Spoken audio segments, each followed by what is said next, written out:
Hello everybody, welcome back to Ren Gaming. Right, I've got a bit of an epic new PC build on the way. I've ordered the new Corsair 250D case. Now obviously this H105 isn't going to fit in it, but the H80 out of my Phantom build will. So I've purchased H105. I've managed to get it a little bit early. I had it on pre-order from Scan originally, and they kept moving the dates around, and they pushed it back to the 20th of February. Now I can't wait till then, obviously. So yeah, so I managed to get this from Amazon. So we're going to do a quick unboxing. We're going to have a look through it. You have to excuse my unboxing tool because it's not the best knife in the world, but it will do. So the H105 from Corsair. It's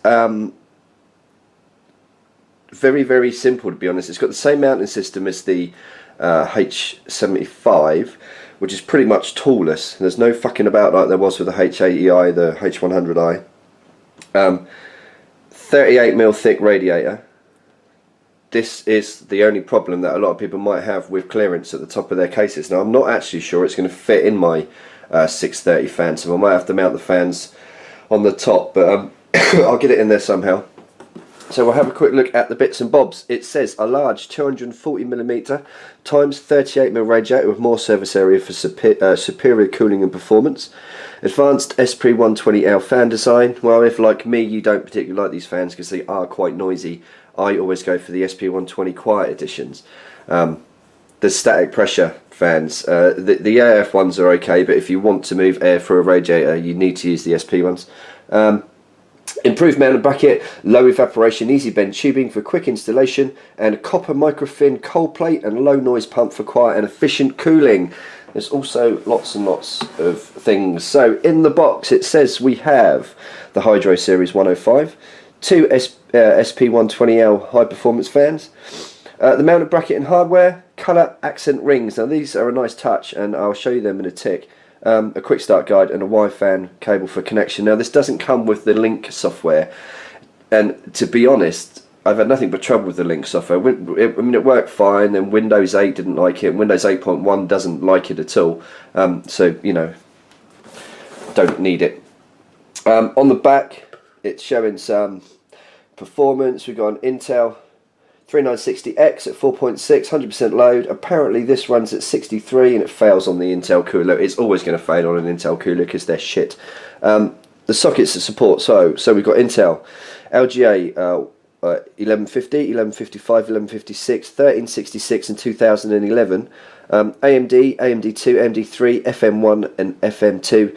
Processors, Intel Celeron, Pentium and Core i3, i5 and i7s. The AMD Athlon 64 family, it runs through the rest of them there. Right, so let's get this bad boy open. Basically, as long as you're not using a dinosaur, you should be alright. So, the box is the same as all the Hydro series boxes by the look of it. H100i with the instructions in there. Now these are the SP fans, the quiet ones. It's nice to see they're in black sleeving as well, and they are the 4-pin, so if you plug them into your motherboard header you'll be able to control the fan speed rather than just having them blast, because they can be very loud. Mounting packs, as far as I'm aware these come pretty much pre-assembled, but the AMD mounting pack is in there by the look of it. Yeah, and these are the colour rings as well. So this is the actual radiator itself, and as you can see it is a lot thicker than the H100. It's 38mm and I think the H100 is 25 or 27. I'm not going to go too crazy because I'm not planning on doing anything to this today. Well, that's a little annoying. That's the cover to keep the paste and the block from getting scratched. There we go. So, right, so the pump, as you can see, none of the fancy mucking around that we have with the H100i and the H80, etc. It's a pump block unit with the cold plate on top, pre-applied thermal paste, which if like me you'd prefer to use your own, you'll take that off and use a different one. Now this LED Corsair logo does light up, which was a bit of a bonus because I do like a little bit of light in my case, not too garish obviously. And then the pump control, which I assume pumps plug straight into one of the headers on your motherboard. It's so easy compared to mucking around with all of the cables we had on the H100 and like I say, and the H80. It just made a mess of the your build. So these are the colour rings I was talking about, and as you see, this grey ring here on the front can be replaced with a blue or red depending on the colour of your build. Mine's grey, so no need to change it.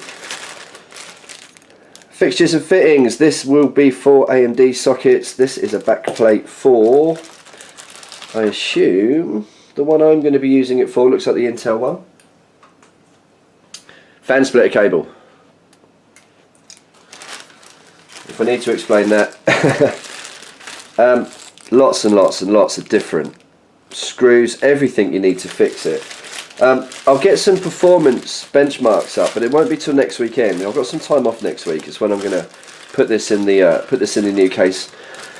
I'll also film it just in case I cannot get it to fit, because there is some doubt. People are saying there's only 58 mil of clearance, which are just 68 mil of clearance in the NZXT Phantom 630, which will just fit, but we'll have to wait and see. So there we go, the H100i, H100, not the I.